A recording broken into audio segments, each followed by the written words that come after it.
6:45. Okay. Hello, ladies and gentlemen. Welcome to episode 645 of the DrunkNerds podcast. I'm host as always. Let me try that again. I'm your host as always, Tyler, and joining me we have the man, the myth, the legend I'll tell himself, you what. Sir I'll tell you Colonel exactly Gables and what I Tyler. told you when we first got on here. I'm equally happy and I'm also equally frustrated, and both for the polar opposites of reasons. But at the end of the day, this is a gaming podcast, and I absolutely loved what was going on at the Game Awards tonight. How about you, Yeah, man? I'm doing all right. Clanging and banging as always. I'm about the same. Yeah. Man. I know we're letting the cat out of the bag really, but man, that was a real good Yeah, show. And we're both we're recording a little early this week. Normally we record on Saturday night. We're recording this not too long after the Game Awards actually was over on mm. Thursday night. And yeah, at one point I messaged Gables. I'm like, if Half-Life 3 gets announced, I might overdose on just hype alone. And for a second there, I thought it happened. I was like, oh my god, it's happening. I'm gonna ascend to heaven. I'm just gonna glide through the ceiling, through upstairs, all the way out, and I'm just gonna be in heaven recording this podcast. But alas, it did not happen now. But yeah, no, it was a good show. Yeah, we're doing. Oh, Yeah. I guess we should just probably just get into it, Gables. Since we're already here. let's get into it. Yeah. Well, actually, right before we get into that, if you guys are watching us, listen to us, we really appreciate it. If you like, follow, subscribe, check us out on everything. We're on every podcast service out there. We're on it. We're on YouTube. All those big things are descriptions down below for links in there, in the description down below rather. So if you're on Apple, Spotify, whatever, YouTube, like, follow, subscribe, hit the thumbs up buttons. Leave a comment, 5-star reviews, shares, whatever you can do. We really appreciate it. Gables and I are two guys. We've been doing this for over 11 years now. We just do this because of the fun of it. We don't actually make money off this. So if you want to support us in any way, that is the best way to do it. Because we don't make money on this. We just do it because we love it. Yeah, but Gables, without further ado, let's just jump into this baby. Mm, Yeah, we have the Game Award. We're just gonna get to the announcements first. But let's face it, that's the thing we're all excited for. That's what we're absolutely. here for. We'll talk about the winners at the end here. I told Gables before. I think you still weren't home yet. Yeah. I told you before the show, when the show was going on during the pre-show. I'm like, watch the first announcement. Just because sometimes I usually don't watch the pre-show, and then a few times now there's been some cool announcements that are in it. Yes. And I'm Yes. glad I watched it because there was a pretty awesome announcement right at the beginning. Ninja Gaiden Ragebound was announced from Koei Tecmo Mm-hmm. and .emu. And also the game is partnered with the Game Kitchen, who did Blasphemous. And that is coming next year. Gables, this is a Gables ass Yes. announcement. How you feeling, buddy? I'm feeling really excited about it. I'm not gonna lie. I mean, whenever you text me something in terms of when you're watching one of those things, it's like, hey, have you seen? It's like, did you watch this and that? It's like, oh, oh, wait till you get home, watch that. Seriously. Mm-hmm. Yeah. And no, that didn't disappoint. It was. I love the trailer because it sets up. It's like, okay, this is going to be .emu. It's like, okay, what are they doing here now? And it's like, okay, they're partnering with the developers here for Blasphemous, which that is physically like the look of their games, stuff like Blasphemous, Blasphemous 2, gothic aesthetic, fairly beautiful in that case instance, and equally horrifying. But in the regards for this, all it took me to recognize that it was Ninja Gaiden was that first intro sequence with the two ninja, and as soon as they both jumped into the sky, I knew it was Ninja Gaiden.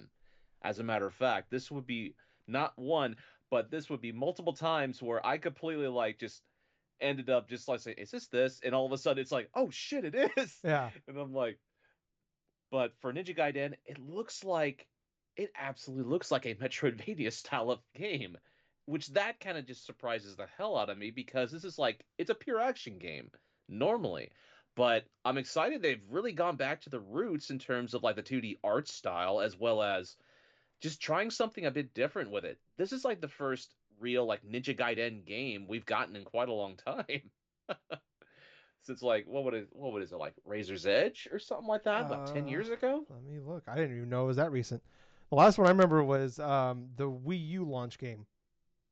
The Wii U launch game, I think, was Razor's Edge. Oh, was that? I thought that was just like four or something. Let me look. Maybe. I'm looking it up because I I'm remember not sure. uh, It's been a while. Ninja Gaiden Z in 2014. Okay, 2014. Ninja Gaiden 3 was 2012. Okay, that makes I don't know sense what now. this is. Ninja Gaiden. Oh, it was a PS3 game. Okay, But yeah, there's Ninja Gaiden Sigma. There was Sigma 2. I know that, but it for those action style of like a 3D action Ninja Gaiden games, I know those were the last major ones that were in that franchise, really. So Ninja Gaiden's been gone for a while. yeah, And so going back to something like just back to basics where it kind of all began and stuff in terms of that a similar art style, something a bit fresh for that franchise, which let's be honest here. There's only so much you can do of like a specific type of Ninja Gaiden game before it starts becoming a bit stale after a while, and they definitely jumped the shark after, like say when it came to Ninja Gaiden 3, in my honest opinion. But I really loved it. I loved loved that new Ninja Gaiden game, dude. yeah, I mean, it just looks beautiful in motion. It looks like it's super like easy just to go with a lot of the combat, you know? yeah. I'm looking here. Ninja Gaiden Z has a 43 on Metacritic. So, uh, Yeah. yeah. So, but also, kind of a cool little thing here. Not really a thing maybe we're super excited for, but pretty cool. Dave the Diver in the Jungle. So Dave Huh. Diver, obviously, a gigantic game came out last year. Um, this isn't so. I thought like, oh, okay, it's like more like content added to the game. No, this is actually a full blown sequel. It's That I coming. wasn't aware of. I thought it was DLC. Yeah, so it's coming in late 25, 2025 rather. So Huh. yeah, so that's That's pretty interesting. cool. A 2 year turnaround? Yeah, Huh. I mean it's a small team too, but I mean I guess like blow up in smaller game, smaller team. I don't know. Maybe they can knock it out pretty fast, or maybe they were like this could be something they were working on that was going to be expansion. It's like well let's just blow this up, be something bigger. But I mean they've been doing a Mm. lot of content with that first game too, so that's pretty cool. Next up, maybe one of the weirdest announcements at the Game Awards: Shadow Labyrinth. Gables.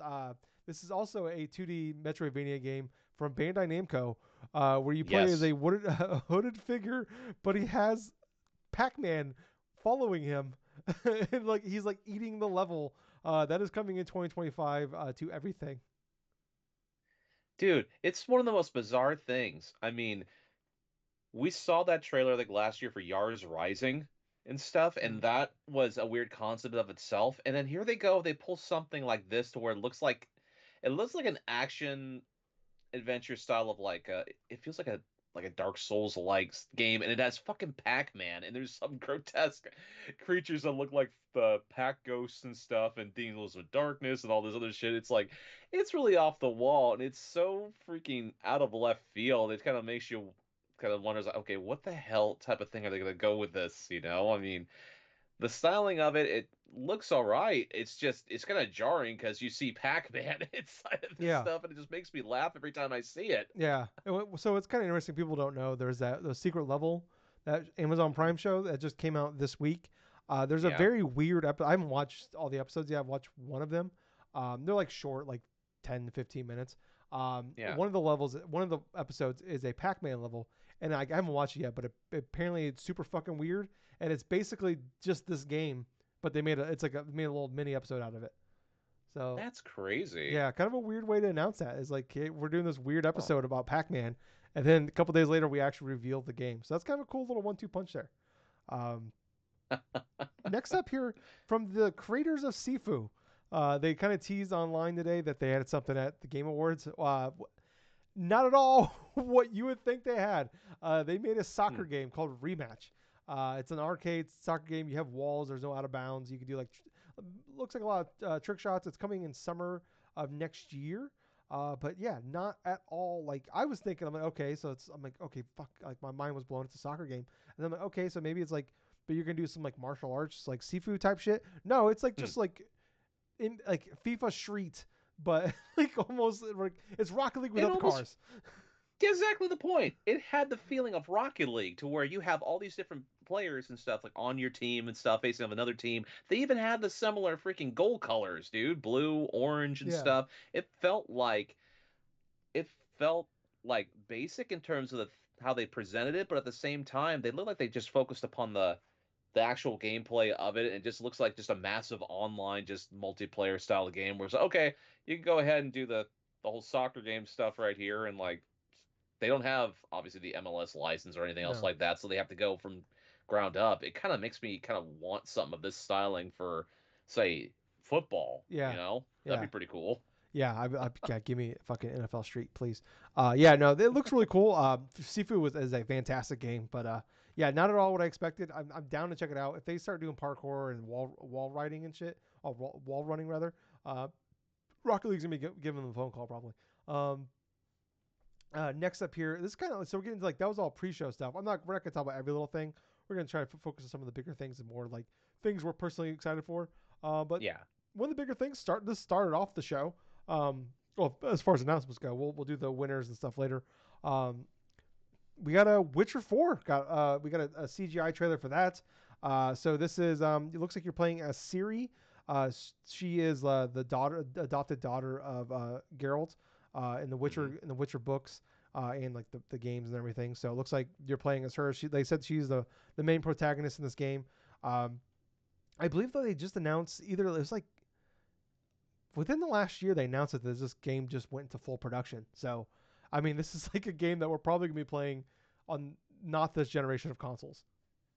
Most likely. I mean, I like the core concept of what they've shown in the trailer. You're playing a Siri and stuff, and you're going to all these. It's just basically kind of like what you do with like the other Witcher games. You go to these different towns, try to help these different people, make tough decisions and stuff of like, and then facing obviously the end results of certain things that are out of your control and stuff that'll go in effect. Because that's kind of like the base of a lot of these like Witcher games are. It's like you make the decisions like to help certain people, and then if you help this particular group of people or save this particular village, and all of a sudden something happens with the other, and Mm-hmm. then that's what part of makes that game franchise so appealing is that replayability, that choice or something like that you can do playing as the Witcher. And it's kind of interesting that they kind of dealt more so in this trailer, more kind of like darker tones than like what they well, generally they do have dark tones inside the Witcher games, don't get me wrong and stuff, but I think it was kind of cool seeing the whole aspect of this game being presented inside of an engine that just looks so super freaking cool Mm-hmm.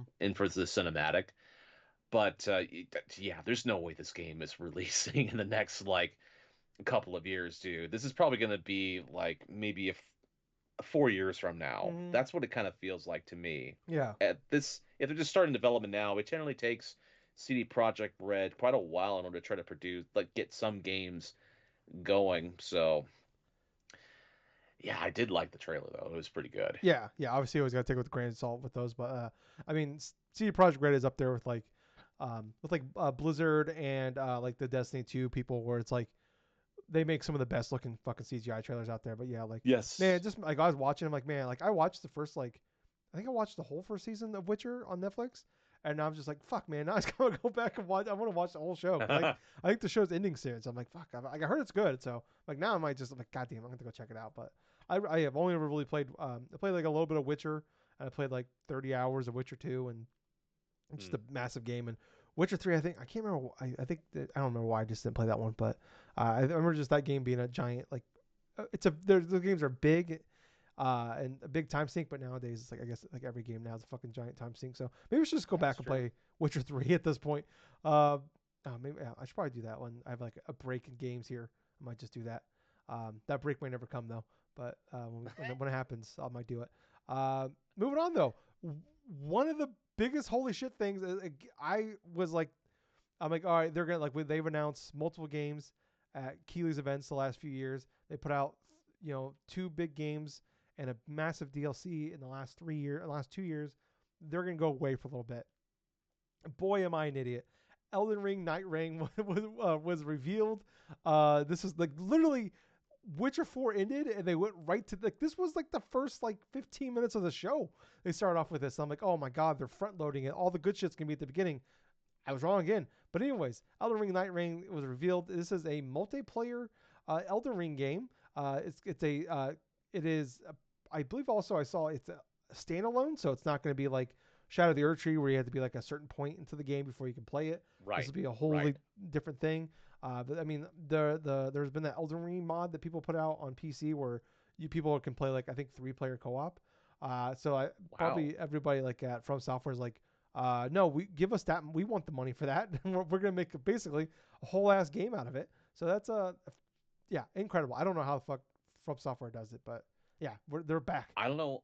I don't know either, dude. But I'll tell you what. Just seeing another Elden Ring come out, just a full-on game, not an expansion, but a full-on another Yeah. game this soon. This is like the third year in a row and stuff to where they have like another thing in the pipeline. I mean, think about it. It's like 2023. There's Elden Ring. 2024. This Well, year it's of 2022 Shadow of was the Elden Urge. Ring. Okay, 2023 was Armored 2022. Core. Okay, that's Armor Core. That's Yeah, right. but still But I'm just saying, it's incredible. like From Software has now for its fourth consecutive year, like is gonna be having like this big ass fucking Game of game, the dude. Year It's like nominee. I was not expecting another Elden Ring game. I thought they were gonna go and pivot off to something else, but I was obviously wrong. But I'm kind of happy that there's gonna be another game coming out into next year. Yeah, yeah. I'm guessing the fact they put like I believe in it was in the trailer they said standalone. So my guess it's gonna be like a smaller thing, but still like I'm not. But like by smaller though, it's still probably gonna be like a 40-hour thing. But it's not gonna be like a full blown Elden Ring 2. But this is kind of like Right. almost like a bloated Miles Morales type of situation where it's like yeah it's not gonna be the 120-hour thing you want it to be, but it's gonna be still gonna be a very sizable. It's gonna be a whole ass game in itself though. Yeah, even if it's gonna be like how the cost effective stuff for like Shadow of the Erd Tree, like maybe like a $40 or $50 charge or something like that for the content, maybe lasts for about 30 or 40 hours or something. That's still a good chunk. Yeah, yeah. Um, Next up, Gables. Would you believe I cried when this happened? I kind of wish we did a live reaction just so I could forever have the reaction to this of me audibly gasping and like the noises that were coming out of my mouth. I will never be able to recapture. When they announce Iwata's next game from the creator of Last Guardian, one of my favorite games of all time. I got my Mm, goddamn statue. If you're watching on YouTube, you can mm. barely see it right up there. Um, he is back after 8 years. Yep. 8 years he's been making this game. It still doesn't have a title yet. It's called Project Robot, but he climbs. You could like as soon as you could like. I don't even need to like. You don't have to tell me Iwata made this game. You can just show me the run animation, and I'm like, that's fucking. It's the next Last Guardian game here. So it's called Oh, I could tell whenever it's one of his games and stuff when you have the fucking climbing and stuff. Oh, there. Yep. yeah This is yeah from that maker. yeah. So it's a very short trailer, like a minute. Like I said, it's called Project Robot, so it doesn't have an official title. He's climbing a mech. There's like a wave of like it looks like a swarm or something of like enemies or something coming, and like he gets to like the head of the mech. He climbs to like Shadow of the Colossus, and then like the mech like the head rips off and it turns into a ship. And like it looks like he's flying away. I don't know what the fuck's happening, Gables. I'm in. Whatever he's like, I will do. I will buy whatever that man makes. I'm in. That trailer was incredible because you didn't even have to do much inside of 2 minutes to introduce your game, and yet he spent that 2 minutes. In those 2 minutes, he stuffed so many different questions inside of that 2 minute clip than anything else inside of the freaking Game Awards, like reveals stuff, or world premieres or something like that. There Mm. was so much to dissect inside of this 2 minute trailer because you have someone that's literally going into like this big old mech, this big old robot and stuff like that, and then it's like the rope like he tries to escape like a big old countdown of like something coming and stuff and it's getting blown away or some shit, in the middle of trying to escape and stuff. All we know is that this game that he's creating, this is definitely going to be one of those instant classics. Mm. I mean, Eco, Shadow of the Colossus, The Last Guardian, all three of them have something in common, and they each told incredible stories. They had incredible experiences, and on top of that, it's something completely like original. It's something different. Yeah. So I look forward to seeing when this game comes out. But if it's anything like, say, The Last Guardian of how long that game took, we could be seeing a long while before we see that game anywhere close. So I was thinking about Gables. Juan Soto just signed that 15-year contract with the Mets that goes through 2040. Yeah, that's a terrible deal. Oh yeah, yeah, that's a yeah. Gables, what happens first? That contract ends, or we get this game? Oh God, that's a good 2040. question, Tyler. That is an absolutely good It's not question easy. because It sounds I keep ridiculous, thinking, but it's I keep not. thinking of scenarios. I mean, I'm kind of I'm kind of thinking the Juan Soto thing because anything could go wrong in that damn contract, and the Mets would be fucking just stuck with all this guaranteed fucking money to pay out, maybe the span of like 4 or 5 Yeah. years, and it still probably wouldn't be long enough in order for that game to be completed. Yeah. I don't even know what device. What's gonna be funny is like this game was designed for. It's gonna be like the Last Guardian game where it was designed on a PS3, but they like kind Mm. of warped it to make it work on a PS4. But you really needed a PS4 Pro to play it. It's gonna be like this game was designed on a PS5, but it's like it's gonna finally come out on whatever the PlayStation 11 is. Like Mm. whatever that thing is, it's gonna be a chip in my mind, but it's gonna run it's gonna run like a PS5 game, but in my mind, on a fucking link cable or something that's like attached to my Wow. head. Um, Next up, Gables, another big fucking announcement that Joseph Ferris came out. I can't remember what he said. Like they have a slogan where it's like we make fucked up games, but we don't fuck games up, something like that. I can't remember what the exact, but it was awesome. I love that guy. I just want to hang out with that Like we guy. make fucking games, but we don't fuck up, Yeah, we don't or fuck them something up or like something. that. Yeah, I just want to like be in. I feel like I can hang out with that guy for like 3 days and never get sick of his energy.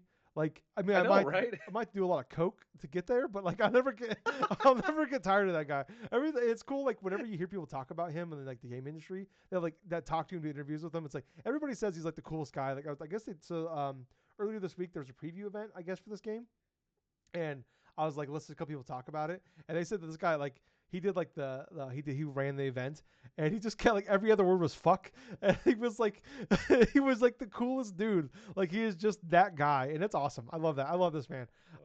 This Oh, man, he's made some really like It Takes Two and No Way Out.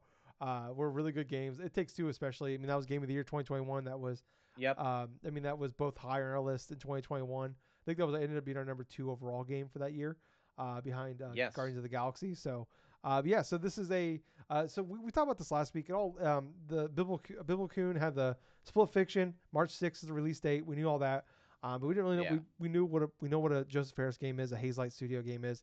But so this one, a really cool idea here. Where it almost feels like there's a bunch of ideas from It Takes Two that just didn't make it to the game.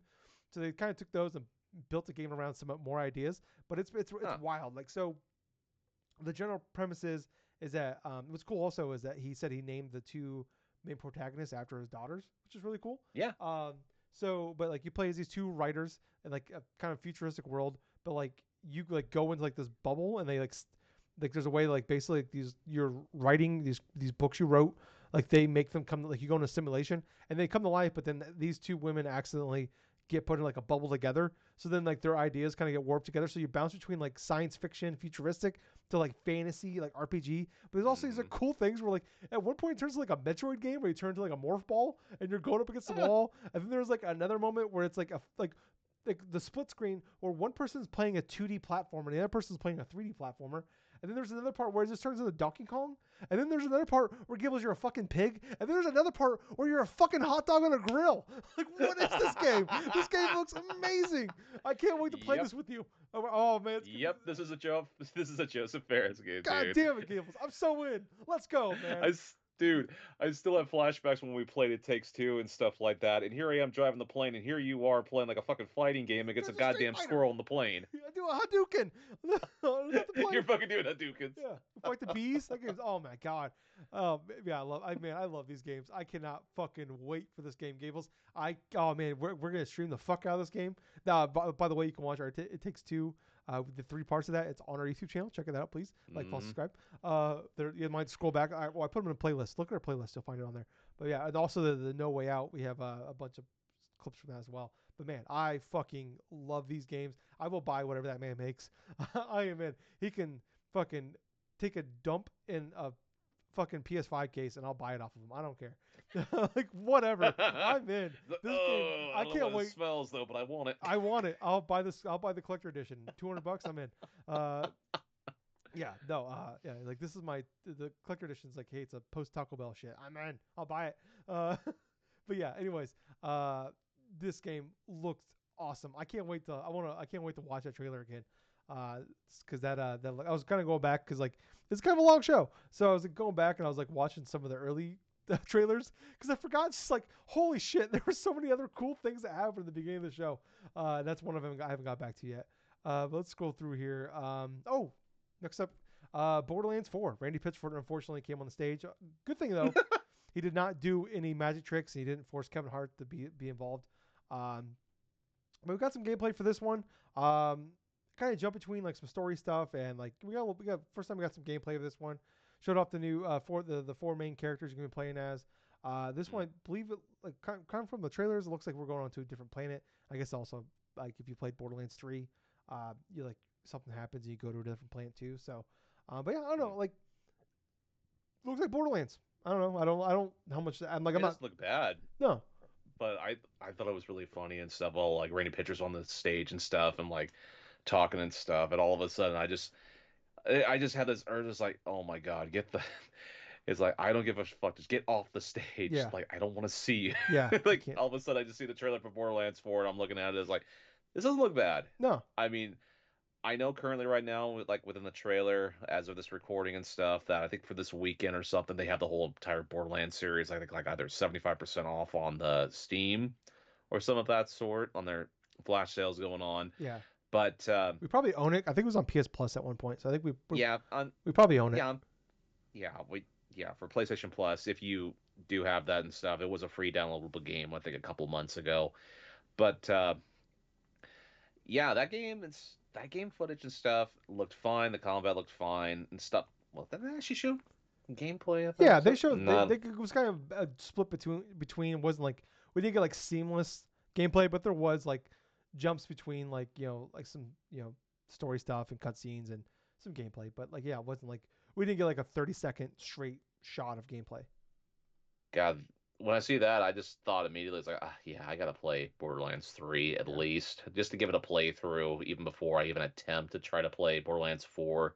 yeah, That releases next year. yeah, yeah. That's funny. Allegedly, but yeah. Yeah, allegedly. Yeah, it's like I'm And see. not trying to like any Randy Pitchford, just please go away. But yeah, like I don't know, it's like it's one of those things that definitely like we both love Borderlands 1 and 2. I never played Mm, 3 ever. But like I don't know, I should probably just jump into it. I remember it just kind of I feel like it just kind of came and went. But it did. yeah.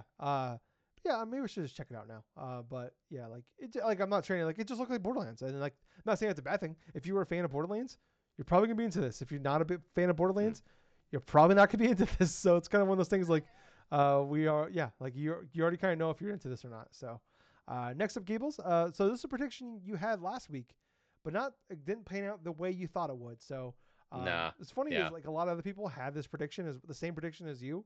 I thought it was really funny, and obviously it didn't happen. Well, you were close though. So you predicted that Tifa would be the Tekken 8 character. It was just funny because Right. when we did our predictions last week for that, it was not confirmed that they will be announcing the Tekken 8 character at this event. And then literally like an hour after we recorded, they announced they were going to be revealing the last character for the character pass for Tekken 8. And I'm like, oh Mm. shit, here it goes. And that's actually you were close, Gables. You said Tifa from Final Fantasy. It was a Final Fantasy character, but it was Clive Hmm. Rossfield from Final Fantasy 16, and that is coming on December 16th, so next week. Yeah, that makes a lot of sense. The selection for Clive and stuff is because that came from a recent like Final Fantasy game and stuff. And of course, Clive, a lot of the intense action stuff and all this and all that, I still kind of feel like it was a missed opportunity to kind of tie in, like, say, the Final Fantasy 7 stuff, let's say with the Rebirth and stuff, since that one's got a little bit more popular than, say, 16 was. But I can understand like Harada's selection of say with Clive, because even when you have the whole freaking clashing between him and Jean and stuff like that, the whole thing with Ifrit and stuff You like can see that, the freaking icons in the like background.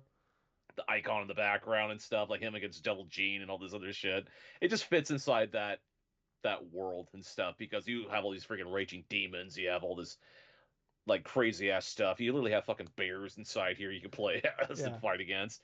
So it's definitely fun seeing a Final Fantasy character, another Final Fantasy character, be inside like a Tekken game. yeah, So yeah. That's pretty cool. Next up though, going to Sega here. A couple of back-to-back Sega announcements. A new Virtua Fighter game. this freaked me out, dude, because I was one I recognized the company, what it was and stuff. Okay, are we getting another Yakuza game? And it Yeah, it almost pans out that it looks like it. And all of a sudden, I recognize the fight pattern, the fight stance of like the character that's dressed up. It's fucking Akira from goddamn Virtual Fighter, and it's so cool the way this trailer is panned out, though, right? It's because you're inside of this town and stuff like that, and it makes it feel like it's like another Yakuza game because did this and that. Like, okay, what's this? And all of a sudden, it starts becoming less and less that, but more like a fighting game stuff at the last minute. And then all of a sudden, when you see the character's face and all this other stuff, and you see fucking Virtual Fighter, like a new Virtual Fighter, granted, and they're gonna have a freaking separate announcement on the 13th. Yeah. Oh yeah, it's tomorrow. Tomorrow. Holy shit! I didn't realize it was tomorrow. Fucking tomorrow. Oh my god. All I could think about that entire thing is one, holy shit, we have not had a new Virtual Fighter game like actual new Virtual Fighter game since like friggin' oh god, on the Xbox 360. Oh Virtual Fighter wow. 5. Okay. Dude, I'm talking about a new one like say not totally related to like say Virtual Fighter 5 because if you think about that it's like Final Showdown, right? Back around Yeah. like the PS3 or something like that but they did have a Virtual Fighter thing like for Virtual Fighter 5 I think just the past couple of years I think. Yeah. Isn't there one coming in the beginning of the year too? Yes. Okay. Yes. Yeah. All right. But I was just dude, it was just fucking crazy because it's like Akira looks entirely different in terms of this stuff. But that was one of those holy shit type moments because this ties into another announcement like right after Yeah. that. Back to back. Yeah. We'll get into that one right here. Gables. I was losing my mind because that first one, I'm like, okay, I'm not, like, I don't dislike Like a Dragon. It's just like, it's one of those franchises. I'm just like, there's just so many and they're so big at this point. It's just like a franchise, like, I'm just not even gonna bother trying to get into it at this point. But then this next one, it's Sega back to back here, and Gables, I was losing my mind because I thought it was Sleeping Dogs 2. I was so excited. I thought it was, I'm like, holy shit, they're doing it. It's the year of dreams. Everything can happen. It's so it might be though. So this is called Project Century. Is a third-person action game set in Japan in 1915. I know Sleeping Dogs technically did take place in China, different things, but I'm not giving up hope that it might be Sleeping Dogs too. But yeah, we had back-to-back Ruga Gataku. I don't know how you say the studio's name, but the Like a Dragon people. Yeah, so they're developing two big games like the Project Century and stuff. It definitely has like that whole Yakuza kind of like feel and stuff look to it, because you're fighting with different like thugs and stuff. You're exploring a different world. There's a whole bunch of different things that you can go and explore and this and that. But it's inside of an entirely different setting. This is like early 1900s, like Japan. Yeah. Oh my Yeah. gosh.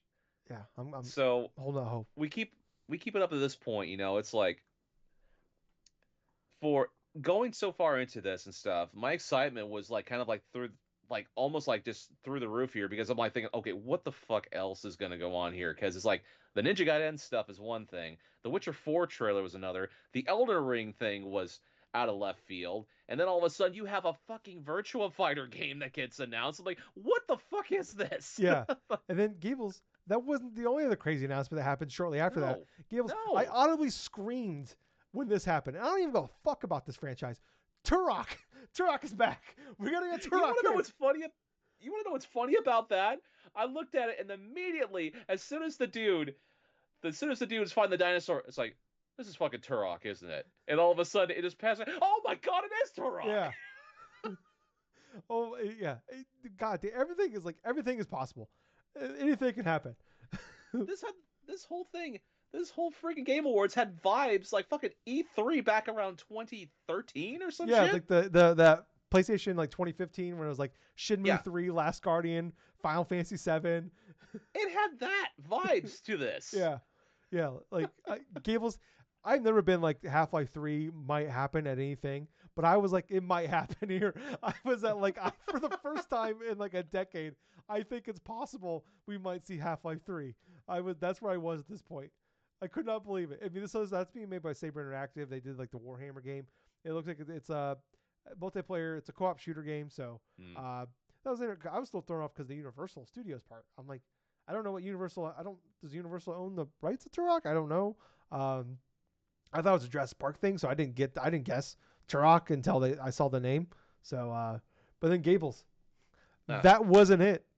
Not too No. long later, Onimusha's back. Way of the Sword coming 2026.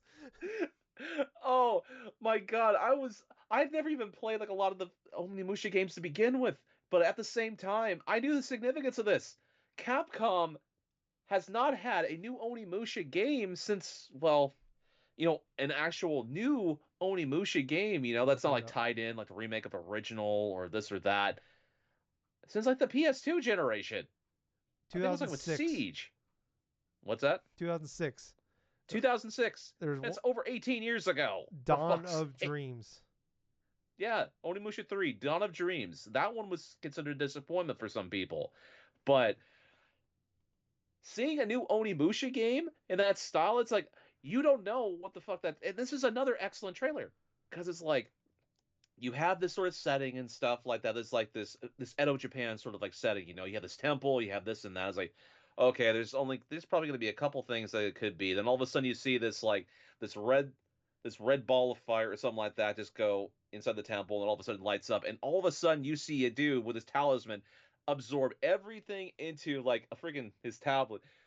And once he goes through and starts fighting, it is obvious what this is. It's fucking Onimusha, and the whole initial like reveal of it, this and that. I know a lot of people coming into this thought it would be something Resident Evil that was going to be dropped. Yeah. No, no, not even close. Yeah.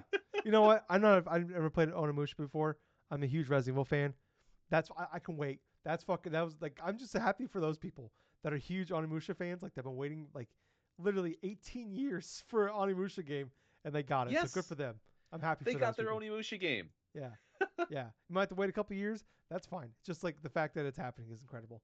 Uh, Yes, it shows like where Capcom is, where it's like, man, they're firing all the cylinders. Like, yeah, they might have, clunker every now and again, but man, like, they're doing some weird shit. Shit like Dragon's Dogma 2 was a big success this year. Dragon's Dogma 2, like, was a big success. Like, who would have thought? Moving on here. Stage Fright, actually a cool looking game here. It's from the Overcooked developers. This honestly mm, was surprisingly, it is like so you're like it like these two human characters that like gets sucked into like a alien world or something like that, but in a split mm. world, and it's a co-op game. And I don't know if like are you playing simultaneously? Does it like it look like they just like they're going for Joseph Fares here? Like and I couldn't believe Kind it. of almost. Like it was like 30 minutes after we saw Split Fiction, we got this, and I'm like, you know what? I'm down for more of these. If it's good, I'm down for it. Like I Overcooked game gives me anxiety, so I won't play it. I tried playing them, and I'm like, fuck this. And I don't want to hate my friends, so I'm not gonna play it with the people. So, but I'm down for it. If it comes out, it's got good reviews. I'm down. Oh, yeah, it does have some promise to it. I mean, I'm kind of waiting to see a little bit more gameplay of Yeah, that stuff, but they have a good idea with this. yeah. Next up here, like a quick, like literally like 10-second teaser. Sonic Racing Crossworlds. Yeah, man. I mean, I thought that was kind of funny how they just have this like this well, not even 30-second like trailer or something for this new Sonic racing style of game and stuff. You have Shadow the Hedgehog, which they introduced, which yeah, I can understand why. The Sonic the Hedgehog 3 movie plus like the tie-in stuff with Sonic Generation cross yeah, Sonic Generation like cross yeah, stuff. But Shadow's been more popular now this year than it has been for a while, and Yeah, Sega proclaims it as the year of Shadow, so it's just kind of funny how they have this initially new Sonic racing style game, which you know what? I'm fine with like there being like another Sonic racing game. I played that Sonic Team Racing thing like I think it was like earlier on like this year or maybe it was last year. It yeah, wasn't bad and stuff, but I kind of think that in order for like this Crossroads game to be really decent, I think Sega needs to get back to the drawing board, just have it be more involved with just the Sonic characters and just make it like Sonic like oh my god. Sonic like All-Star Racing and stuff, yeah, the All-Star Racing sort of stuff because a lot of those concepts they have for All-Star Racing Transformed and stuff, those racing games were fun because you could experiment with different characters and stuff, certain races, sort of like what you could with Mario Kart, but it was just themed after different like game worlds and stuff, like say with Afterburner or Sonic the Hedgehog or like oh god, Shinobi, stuff like that. So I'm kind of curious to see what's going to yeah, be for this. yeah. It said just coming soon. I don't know if it's like I don't know if they said what title. So part of me was wondering if it's like a free to play thing or something. But I don't know. Anyways, next up here, pretty cool announcement here as well. This kind of leaked earlier in the day. It was like some of the, like the there's like a quick like teaser ad for this during like on YouTube and stuff early in the morning. So Mm-hmm. people like seeing some little snippets of this. But Mafia: The Old Country that is coming in next summer as well. Mm-hmm. This takes place like in Sicily and like the Huh. like 19 like 20 30 40 era and there. Uh, I've never been a Mafia guy. I played the first one. I really liked Mafia 3's story, but I didn't really care for the open world parts of it. And that's kind of like the main complaint I've heard from people from the Mafia games is like they Yeah. have really good stories and characters, but like their open world parts is like kind of the part that lacks. And I've talked about when I played Mafia 3, it's like I would play the fuck out of this story if I can just mainline it. But I don't like. I thought like it was excited as I was for like a New Orleans open world thing. Like I was actually like really excited for the concept of that. I just kind of didn't really dig it. But I don't know. I don't think we've ever had a Sicily open world game before. I the cutscene was doing it for me. The gameplay was doing it for me. I'm down for like I'm someone that like really loves like those Godfather movies and a lot of those mafia movies and stuff like that. Like this looks pretty fucking cool. So I like I don't know if I'm gonna like this might not be like a day one buy, but like it's gonna be a game definitely that's like went from like I don't care about to this to like okay, you have my attention. Mm. Yeah, I thought the Mafia stuff was all right. I mean, this isn't really my style of like game and stuff that I generally play. But I do appreciate that this franchise is still around. I still appreciate that this is probably gonna be a fantastic game for those that do enjoy the Mafia series and stuff. So Yeah, I'm more excited for them yeah, in terms of enjoying it though. But yeah, for me and stuff, it's just never been my cup of tea, the Mafia series. yeah. Next up though, uh, this is where I thought Half Life 3 was happening, Gables, because like Yeah. Jeff Keighley was setting it up and he is like he kind of like set it up and his voice cracked a little bit and like he is like well known for like being a gigantic Valve fan. So I'm like, oh my god, he Hmm. has Half Life 3. I thought it was here. I was 100% like he has it. No, uh, didn't happen. That's maybe the craziest thing that happened in gaming. Maybe a couple of tiers down from there, we're getting a sequel to Okami, and not only are we getting a sequel from that, it's being made by Hideki Kamiya's new studio Clover. All right, so I want you to picture this scene. Here I am. I'm sitting in my same computer chair here, looking, watching and stuff, the old Game Awards and stuff, and I see Jeff Keighley do the announcement, and he had a crack in his voice, like he was about to tear up. I was like, what does he have that is making him almost on the verge of tears and stuff like that? And all of a sudden, you see this beautiful opening cinematic and stuff, and all of a sudden, I see a wolf, and I see this colors, and I literally physically stood up from my chair. I didn't say a single word, and I just broke down and I cried, dude. What? That I was missed the it. biggest. I love Okami, dude. This has been something I've been wanting for fucking over a decade now. It's like a new Okami game. And on top of that, you have Hideki Kamiya, one of the original creators of the game, developing this game. That in of itself is the best announcement for a game I have heard this entire year, maybe even the past couple of years, dude. It's just that important because of how long it's been, how unlikely it ever was for like maybe get another Okami game after that PS2 release.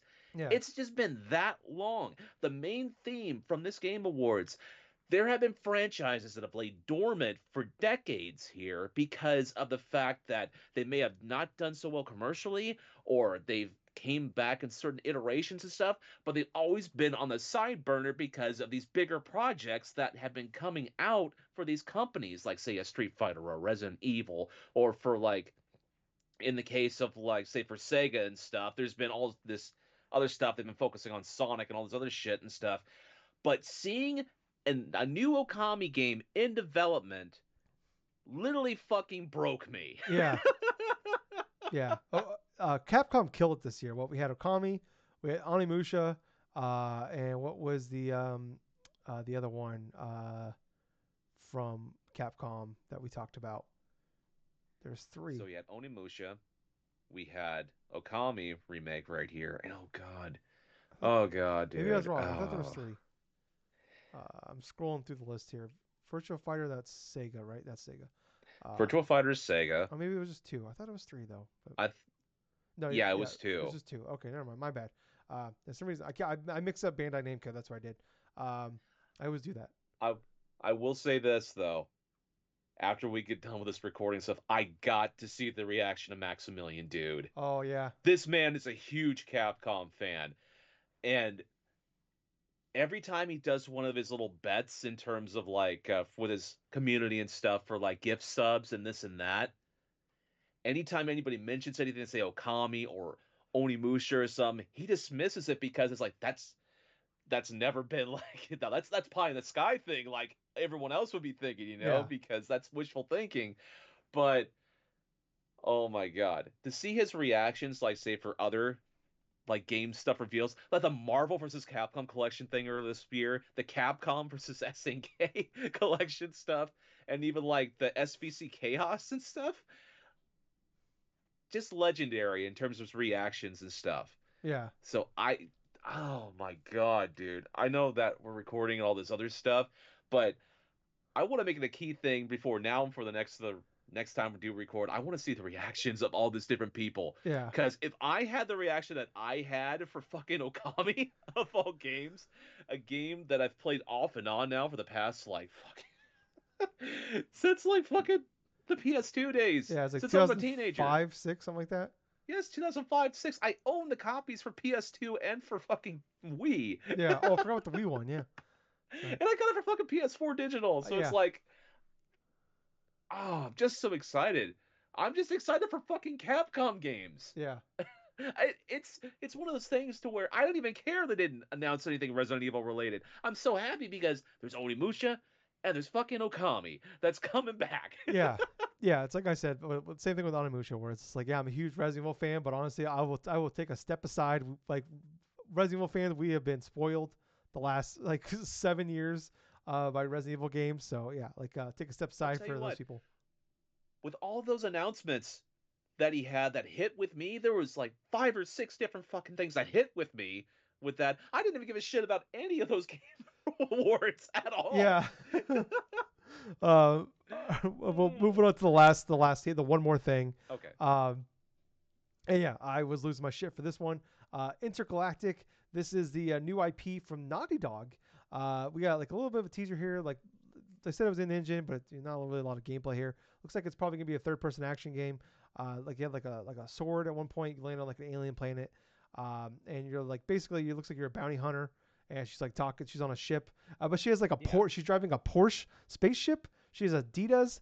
She has a fucking like. She's using actual like CDs to listen to. Like she Product puts placement the game. what? Product placement the Yeah, game, dude. And you know the CD that she puts in? Pet. It was a Pet Shop Boys. Pet Shop Boys. Yeah, yeah. So pretty cool like little thing there. But I yeah, love it. I was losing my mind on this one. I thought it was there's been the rumors forever that Cory Barlog, who directed God of War 2018, he's working on his own game, and it's been a lot of rumors that it's a sci-fi game. So this whole time I thought it was, oh my god, we're getting the Cory Barlog game, and no, it's actually fucking Naughty Dog, which is crazy. First new IP from them since 2013 when Last of Us came out. Um, Yeah. which is pretty crazy. I thought for sure that this was going to be, I thought Last of Us Part 3 was the next game. That is not the case. This is probably still years away. Kumel was actually one of he was the pitcher of the bounty she's going after, which is pretty crazy that they got Kumel in this game. And not only that, fucking Trent Reznor is doing the soundtrack to this game. So Hmm. I can't wait. I like, obviously, like, it's a CGI trailer, brand new IP. Can't get too excited. Kind of level yourself a little bit, but like, it's Naughty Dog. They're one of my favorite, maybe probably Yes. my favorite developer, and it's gonna have a banger fucking soundtrack. But I'm in. Okay, so for those that are listening in and for those that'll be watching this on YouTube and stuff, do you want to explain why it's significant that Trent Reznor is doing the soundtrack to this? Yeah. So people know he was like part of was is I'm not really sure. I'm not a big Nine Inch Nails guy, but he's from the Nine Inch Nails. But he kind of like blew up. He's like probably like better known for like he's done a lot of like movies and TV shows at this point. So Hmm. like he does like the soundtrack to like Challengers. I'm gonna pull up his IMDb page here. The Yeah. TMNT Mutants Mayhem. He did that. Oh god, there was fucking Watchmen. Yeah, Watchmen. I'm scrolling through here. Uh, of all of it, all of his fucking movies he's done. Patriot Days, Gone Girl, fantastic fucking soundtrack. Black Ops Part Two, Black Ops Two, he did that. Girl with the Dragon Tattoo. So if you are a fan of like some really cool like artsy movies, He's done some really great soundtracks for those. So that's kind of Hmm. like what people are excited about is just kind of like some of those what he's worked on. So he does some really great. I think he's doing the next Tron movie. He's doing the soundtrack to that. Damn. So yeah, Let me tell you something. That trailer, I actually was rather impressed that this was coming out, that Naughty Dog was going through and developing this game. I mean, going with the new IP and stuff, this looks fascinating. I will say this, it looks like sort of like a take on like a bounty hunter sort of tale and stuff, to where, you get all these different assignments, you go through like different types of combat stuff, this and that. It feels fresh. It looks fresh. I want to play this because it seems kind of vastly different than what they have been doing, like with all the other IPs, with say with Uncharted. Last of Us, with Yeah, Uncharted, with Jack and Daxter, with Crash Bandicoot. It's like it's something it's something new, but at the same time, yeah, the PlayStation brand definitely needs like more new, like original first party yeah. content that's actually appealing looking, and not and not just like something that's just gonna be like a friggin' dry fart in the night. It's like, oh Enough about god, Concord though. I know, I know, and it's sad, but at the same point, it's gonna be it's gonna be the kicking bag of Sony for the rest of their fucking Yeah, time with PlayStation. But yeah, I'm excited about the new Naughty Dog game. I actually am. yeah, yeah. It looks great. I'm excited for it as well. So, yeah, everything about it looks great. I'm gonna be there day one. Uh, but let's jump into the actual winners of the Game Awards. Some Yeah. of these we could probably speed through here. Best esports, Yep. T1, esports athlete, Faker, esports Hmm. game, League of Legends, content Yep. creator of the year, Queso. Gables, I believe you had that Yep. one. Yes. Most anticipated game, maybe the biggest layup of all, Grand Theft Auto 6. Yep. Best adaptation, Fallout. No real surprise there. I really felt like it was between Arcane and Fallout. I've only of all of them, of all the ones that were nominated, like Knuckles, Like a Dragon, and Tomb Raider, I've only seen Yeah. Fallout and looked. It was fantastic. Though they did have that one point, they had the Arcane. They had like the musical act come out. They had 21 Pilots come out for that, Yeah. and that was awesome. And it kind of makes me want to go watch that fucking show now, even though I don't care about that franchise whatsoever. That was a really great fucking song, and I'm like, God damn, I kind of want to. Maybe I should check that out. Um, Yeah. Best multiplayer game, Helldivers 2. That's pretty cool there. I thought Black Ops 6 had an actual real shot of it. Shot at That's what for it. I thought You too. know what, Gables? We totally forgot it. I totally missed it on the list. Helldivers 2. What? They revealed Yeah. the new race. I totally forgot about that. Holy shit. That's Yes. awesome. That looks great. They brought like now they have like there's almost like they're almost like zombies at this, like there's swarms of them, and then you have a fucking you can drive a car around now, and you can have like all four of you in a car driving around. And on top of that, Gables announced a new goddamn DualSense. And it looks fantastic. I want it, but I don't Yes, it need it. does. I have like 5 of these fucking dual senses. I just bought the Astrobot one. I have a pink one. I have 2 white ones. I have a God of War Ragnarok one. I don't need any more, but Gables, goddamn it, I want it. It looks so fucking cool. God damn it, I totally forgot about that one. Maybe one of my favorite announcements of the show was the Helldivers 2. It's out now. Fuck.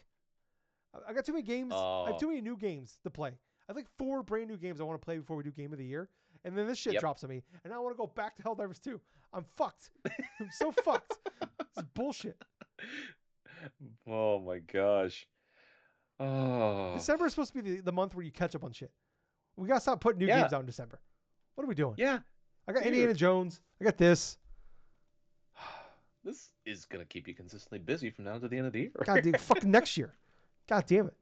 We're gonna be doing Game of the Year in March. Uh, but yeah. God damn it, that was awesome. I'm so excited for that. Best esports and racing, FC 25 won that one. Yeah, whatever.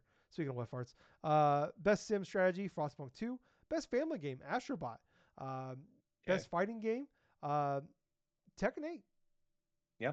Yeah, I feel like that was. I mean, I thought it was really between Dragon Ball, and Tekken 8, but I was just excited it wasn't multiverses.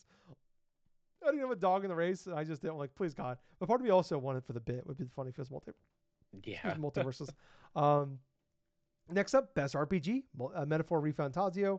Hmm. Best action adventure game, Astrobot is winner of that one. Best action game, Black Myth Wukong. Yeah. Best AR VR, Batman Arkham Shadows. Best mobile, Balatro. Best debut indie, Balatro. Best indie, Balatro. Best Mm-hmm. community support, Baldur's Gate 3.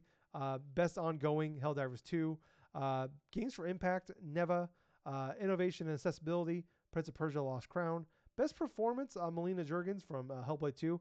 I was a little Yep. surprised with that one because she won it in 2016. So I thought maybe she wouldn't win it just because she won it last time. I think she was probably the most deserving this year of like I beat all the games that were on this Right. list. But I was kind of hoping Brianna White would win it for her work as Aerith in Final Fantasy Rebirth, just because I don't know if she's gonna have a chance to win it the next game. Moving on though, best audio design. Another one kind of surprised me. Hellblade 2 won this one. I really thought. I mean, it was fantastic. I really thought though Silent Hill 2 would win it just because the sound design in that game is audio design in that game Right. is fucking insane. And it's a horror game, but I mean both those games I thought were well deserving. Best score and music. Final Fantasy 7 Rebirth. Um, Huh. I was a little disappointed though, Gables, that they played the main theme instead of Bow Wow Wow, the dog theme, because that's the real winner right there. We're all the real winners. If you haven't heard the Bow Wow Wow theme from Final Fantasy Rebirth, what the fuck are you doing with your life? Get on that. It's fantastic. uh, best art direction, Metaphor Refantasio. Okay. I was a little surprised that one over Neva, but it's hard to knock it. Best narrative, Metaphor Refantasio. Yep. Best game direction and game of the year go to Astrobot. Wow. So yeah, give us. I mean, overall, what's your thoughts on the winners here?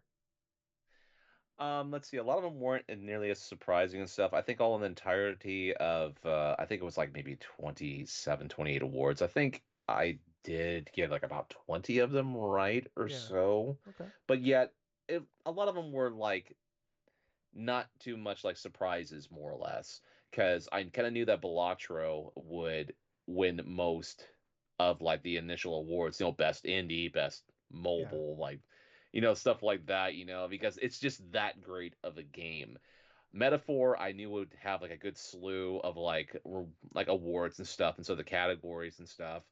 But I know Astrobot would be winning some, like best family game, this and that. But I didn't think that it was going to be winning best game direction and also game of the year. Yeah. That one took me by surprise. I mean, I'm happy the game is getting that type of recognition in terms of that. I thought that it could have went to Metaphor. I thought it could have went to Balatro. I mean, it's just that tough of like a game of the year choices for this initial thing this year. I know Black Myth Wukong won not only just the player's choice stuff like that, but also best action game of the year. Mm. So I thought that was well deserved. That was fine.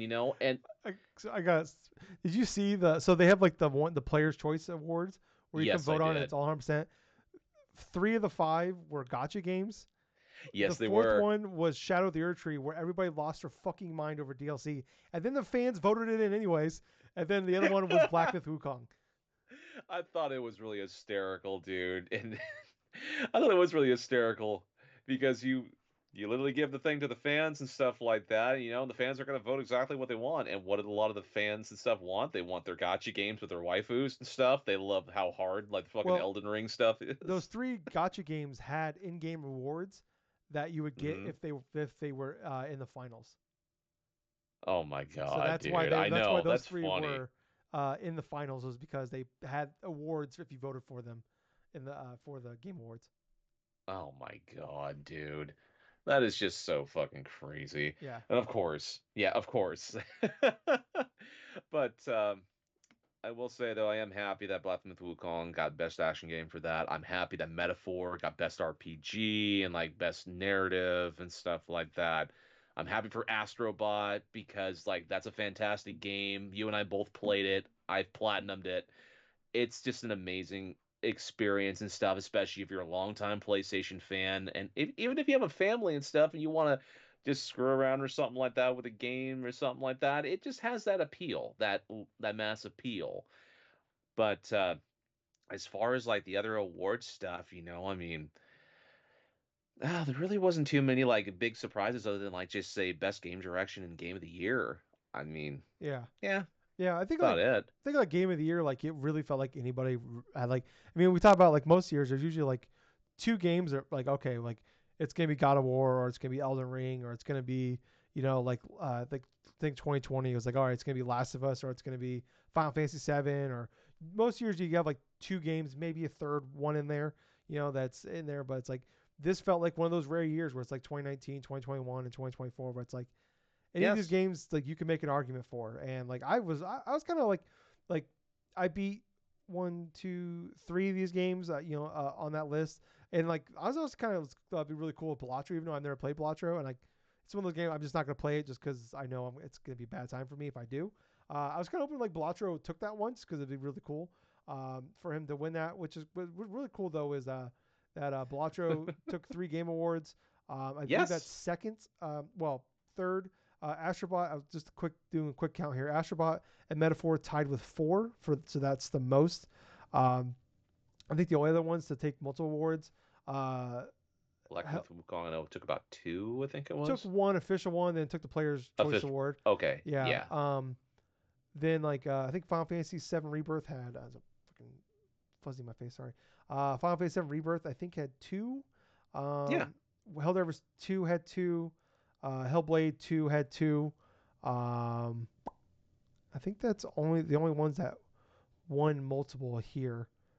Yeah. Yeah, that's crazy. But at the same time, it just shows you how great of games we had this year when you have multiple games taking multiple like awards and stuff. It's not like a clear cut. It's not like say with the best racing slash like the let's like racing slash Sports sports game. game or so of the year where it's like you can almost cherry pick. Oh, okay, this is going to be an EA game this year. Oh, okay, this is going to be Forza, Yeah. or it's like basically any other game that would not be nominated for any other category. Yeah.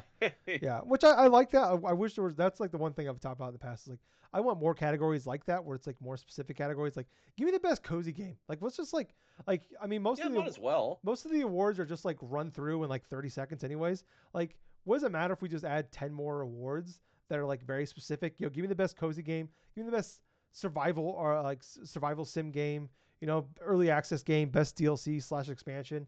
Like, let's just because that's my complaint is like Yeah. really the only major complaint with the Game Awards is like I want to see like more games get because we talk about every year. There's just like a million games that come out, like really like a million really good games. Like there's just a ton of great games Mm. coming out all the time. But you look at these lists and it's just like you see like the same like 15 games nominated over and over again. Besides like Yeah. best sports racing game or whatever. But it's like I like to see like let's get like in the nitty gritty here in some of these categories. Like every now and again you might have a year like you might have a kind of a bad year you might have a best fighting game year where it's like one of these games is like a 62 on Metacritic and the other one's Sifu, but like that's fine. Like I'd rather have them than not have them because then we have years like this where like the best fighting game was pretty solid this year. Like I don't know, I thought, but like overall, like what was your kind of your final thoughts on the Game Awards as a whole?